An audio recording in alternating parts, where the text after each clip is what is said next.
আমার পিস্তুত ভাই পুচুদার সবই ভালো, কেবল নেমন্তন্নর নাম শুনলে তার আর মাথাটা ঠিক থাকে না।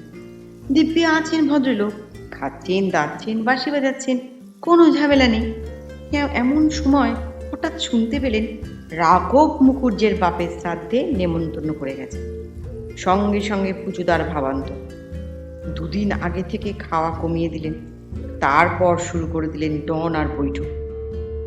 শরীর ভালো করা চাই, খিদেটাকে চালিয়ে তোলা চাই, পরশময়ী পদি লুচি পান্তুয়া যত বেশি পেটস্থ করে আনা যায় ততই লাভ। বর্ণনাটা শুনে মনে হতে পারে লোকটি ইয়া তাগড়া জোয়ান, বুকের ছাতি বুঝি 52 ইঞ্চি। কিন্তু ভুল, একদম ভুল। আমি শ্রীমান পেলারাম মারুজ্জে, পালা জ্বরে ভুগি, বাসক পাতার রস আর চিরতাকে প্রাণটাকে কোনো মতে ধরে রেখেছি। সুতরাং যারা আমাকে দেখেনি তারাও নিশ্চয় বুঝতে পেরেছে আমার চেহারাটা কিরকম। কিন্তু বললে বিশ্বাস করবে না, সেই আমি স্বয়ং শ্রীমান পেলারাম ল্যাং মেরে পুচুদাকে চিৎপটাং করে দিতে পারি। অর্থাৎ পুচুদা রোগা একেবারে প্যাকাটি মতো, ঝাঁকড়া চুলা মাথাটি দেখতে একটা খেজুর গাছের আগার মতো, আর পিলেতে ঠাসা পেটটা দেখলে মনে হয় কোনোদিন নির্ঘাত সেটা বেলুন হয়ে ভদ্রলোককে আকাশে উড়িয়ে নিয়ে যাবে। এই তো চেহারা, কিন্তু আহারের ক্ষমতাটি অসাধারণ। অত বড় পিলের সাম্রাজ্য পেটে নিয়ে লোকটা লুচি মুন্ডাগুলো যে কোথায় রাখে এ একটা গুরুতর ভাবনার বিষয়।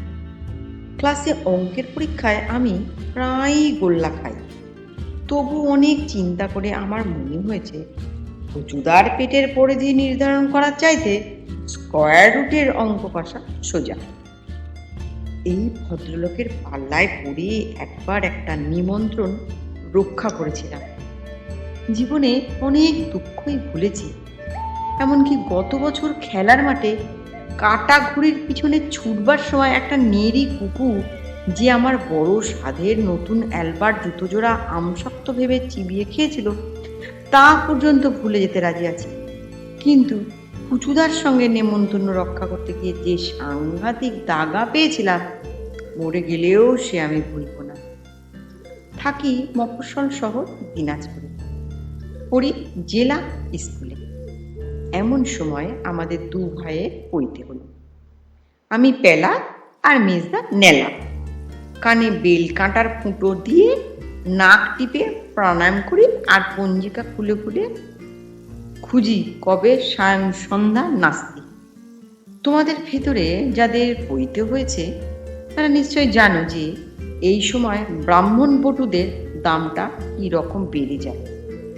পাড়ার বুড়িদের যত ফলদানের ব্রত সে তো আমাদের বাঁধা, 12 জন ব্রাহ্মণ ভোজনেও আমাদের ডাক পড়বেই। বেশ সুখেই ছিলাম সন্দেহ। আমাদের এক আত্মীয় আছেন, নাম শ্যামানন্দ চৌধুরী, থাকেন দিনাজপুরের পরের স্টেশন বিরলে। সেখানে যেন তাঁর কি একটা ব্যবসা আছে। হঠাৎ শ্যামানন্দ বাবুর শখ হলো তিনি তাঁর বাবার বাৎসরিক শ্রাদ্ধে জন কয়েক ব্রাহ্মণকে ভোজন করাবেন। বিরল জায়গাটি ছোট, একটি বাজার, খান কয়েক দোকান, একটি থানা। অনেক কুড়িয়ে বাড়িয়ে 9 জনের বেশি ব্রাহ্মণের সন্ধান সেখানে পাওয়া গেল না। সুতরাং শ্যামানন্দ বাবু দিনাজপুরে এলেন বাকি 3 জন ব্রাহ্মণের খোঁজে। আর জোগাড় করলেন কাকে কাকে বলো তো? আমি পেলা, মেজদা নেলা আর পিস্তুত ভাই ফুচুদাকে। সেদিন বিকেলেই দেখলাম উঠোনে দাঁড়িয়ে ফুচুদা প্রাণপণে মুগুর ভাজছেন। সে একখানা দেখবার মতো জিনিস। পাড়ার যত কাক সেদিন সে ব্যাপার দেখে কা কা করে মাইল 3 দূরে পালিয়ে গেল। বেগুন খেতে বাঁশের মাথায় কেলে হাঁড়ি দেখলেও তাদের এত ভয় করে না। পরদিন সকাল থেকেই নামলো মুষলধারে বৃষ্টি। সারা বছরেও বোধ হয় কোনোদিন এমন বেখাপ্পা বৃষ্টি নামেনি। আকাশের চৌবাচ্চাটা কি করে যে ফুটো সেদিন হয়ে গিয়েছিল কে জানে। হরহর করে জল যে পড়তে লাগলো তার আর বিরাম নেই। আর আকাশের অবস্থা দেখে পুচুদার চোখ দিয়ে অমনি করে বর্ষা নামবার উপক্রম। আহা হা হা, বিরলের কই মাছ বিখ্যাত, আর 3টেতে সের হয়।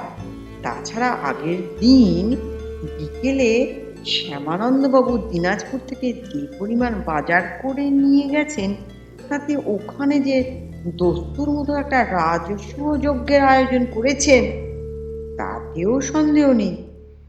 কিন্তু যা বৃষ্টি, স্টেশনে যাওয়া তো দূরের কথা, বাড়ি থেকে বেরোনো অসম্ভব।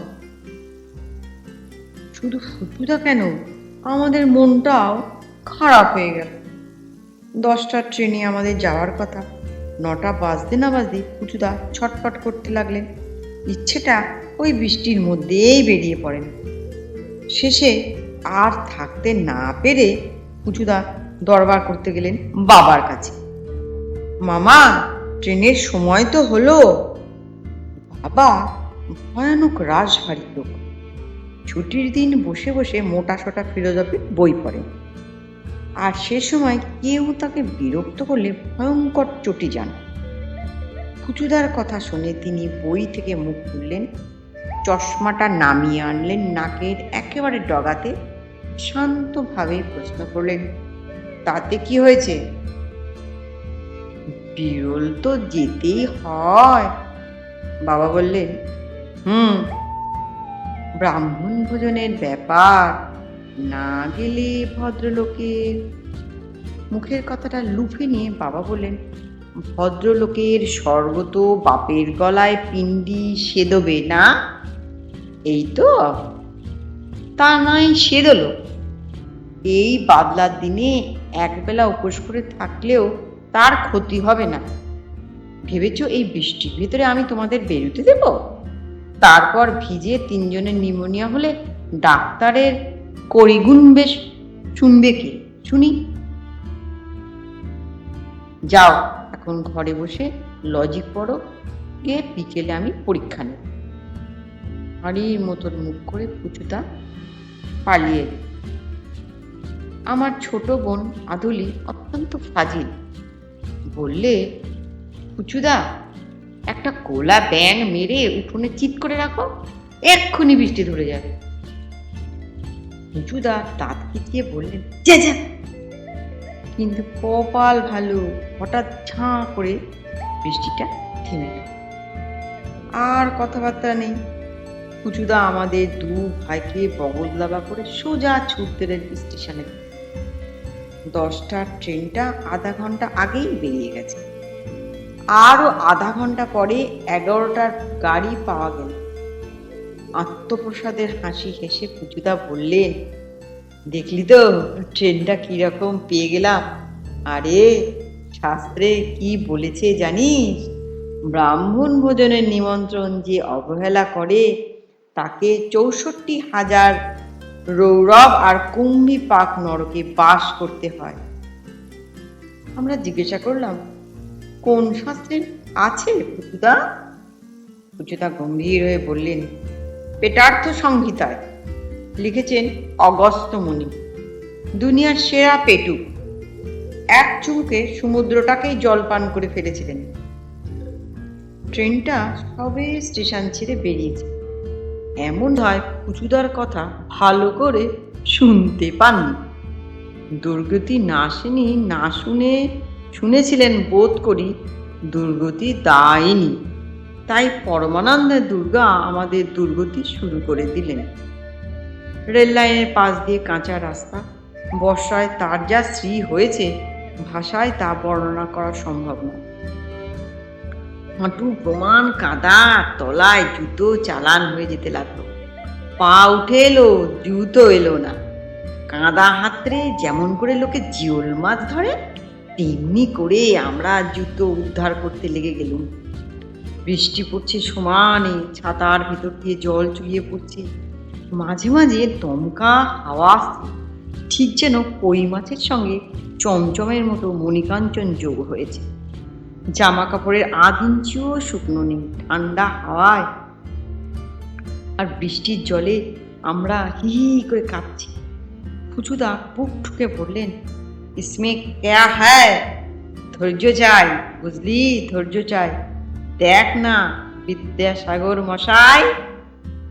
নীতিমূলক গল্পটা শুরু হওয়ার আগেই পুচুদার আর্তনাদ উঠল। আরে আ দমকা হাওয়ায় পুচুদার ছাতাটা বেমালুম উল্টে গেছে। আরে মেলো, প্রাণপণে ছাতায় চাপ দিয়ে ঠিক করতে গিয়ে মট মট দুটো শিকের গয়া প্রাপ্তি। ধ্যাত্তের, যাত্রাটাই খারাপ।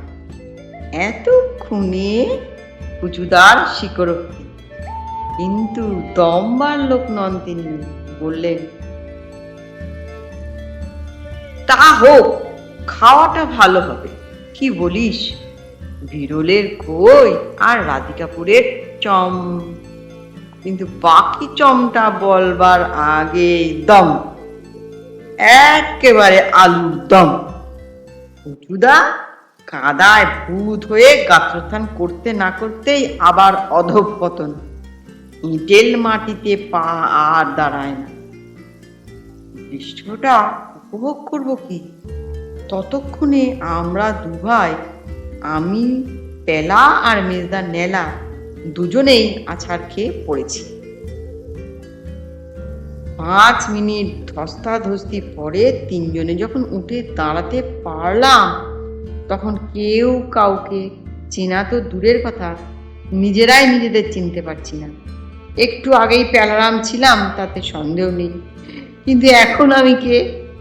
কাদায় যে অবস্থা হয়েছে তাতে তো কিছুই বুঝতে পারছি না।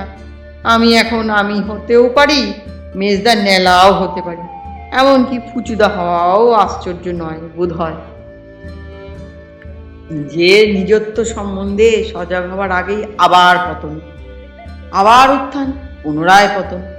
কখনো পরপর 3 জন, কখনো একসঙ্গে 2 জন, কখনো বা 3 জনই একসঙ্গে। পতন অভ্যুত্থানের সে যে কি বিচিত্র লীলা! আঘাত খেতে খেতে এখন আর ব্যথা পাচ্ছি না। আছাড় খাওয়াটা যেন নেশার মতন ধরেছে আমাদের। কারো মুখে আর কোনো কথা নেই। উঠছি, উঠছি, আবার উঠছি, আবার উঠছি, যেন জীবনে আছাড় খাওয়াই আমাদের একমাত্র লক্ষ্য ও উদ্দেশ্য। খানিক পরে পায়ের নিচে আবার শক্ত জমি পাওয়া গেল, আর মুখ খুলল পুচুদার। উফ, কার মুখ দেখে আজ বেরিয়েছিলাম রে! একেবারে ত্রিভুবন দেখিয়ে দিলে। আচ্ছা, এর শোধ তুলব। কই, কথাটা শেষ হলো না। সঙ্গে সঙ্গে যেন ভোজবাজি, ধপাস চুপ করে একটা শব্দ, আর পুচুদা ভ্যানিশ। আমি আর পেলা, মেজদা নেলা, আমরা 2 ভাই নিজেদের চোখে বিশ্বাস করতে পারলাম না। সত্যি পুচুদা নেই, কোথাও নেই। রাস্তার পাশে একটা ছোট্ট নালা দিয়ে বর্ষার জল যাচ্ছে, তার উপরে শুধু একটা ছাতার বার দেখা যাচ্ছে, আর স্থলে জলে অন্তরে কেউ কোথাও নেই। পুচুদা একেবারে হাওয়া, ভুতুরে কাণ্ড নাকি?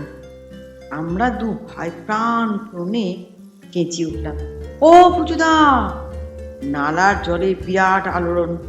ওরে বাবা, কুমির উঠছে নাকি?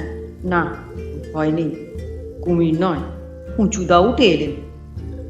বৃষ্টির জলে যেটুকু বাকি ছিল, নালার জল তা শেষ করে দিয়েছে। গা বোঝায় পাক, ঘাড়ে মাথায় একরাশ পচা পাতা, নাকে মুখে ব্যাঙাচির নৃত্য। পুচুদা সে কি রূপ ফুলেছে, মরি মরি। পুচুদা হাঁপাতে হাঁপাতে বললেন, 1 পাটি জুতো গেল। অনেক ডুবে ডুবে খুঁজলাম, ব্যাটাটাকে কোথাও পাওয়া গেল না। না, কপালটাই খারাপ। তবু সব পথের শেষ আছে, আমাদেরও শেষ হলো। নেমন্তন্ন বাড়িতে যখন পৌঁছালাম, তখন আমাদের দেখে শ্যামানন্দবাবু আর্তনাদ করে উঠলেন, সর্বনাশ! এ কি হয়েছে? এসো, কাপড় জামা ছেড়ে ফেরাও এক্ষুনি। তোমরা ভাবছ এত দুঃখের পরে খাওয়াটা বোধহয় ভালোই জমলো। কিন্তু হায় রে, তাহলে কি আর এ গল্প লিখবার দরকার ছিল? দুর্গা দুর্গতি নাশিনী কি কুক্ষণে যে ফুচুদার প্রার্থনায় দুর্গতি দায়নি কর্ণপাঠ করেছিলেন, এ যাত্রাও তিনি আমাদের ভুললেন না। কই মাছের গামলাটা সবে আমাদের বারান্দার দিকে আসছে, আর সেদিকে তাকিয়ে জল জল করে উঠেছে ফুচুদার চোখ। এমন সময়, আরে দূর দূর, মার মার মার মার, শ্যামানন্দ চেঁচিয়ে উঠেছেন। কিন্তু তার আগেই যা হবার তা হয়ে গেছে। কোত্থেকে একটা গেয়ে বাজা কুত্তা তাক করে লাফিয়ে উঠেছে বারান্দায়। নতুন ব্রাহ্মণ, সবে পৈত হয়েছে। সঙ্গে সঙ্গে পাতা ছেড়ে আমরা উঠে পড়লাম। খাওয়ার পর ওইখানেই ইতি। কই মাছের গামলা আবার অন্যদিকে ফিরে গেল। শ্যামানন্দ বাবু হায় হায় করতে লাগলো। কিন্তু পুচুদার বুকে যে আগুন জ্বলছে, তাকে নেভাবে কে? গল্পটা যদি ভালো লেগে থাকে একটা লাইক করুন। নমস্কার।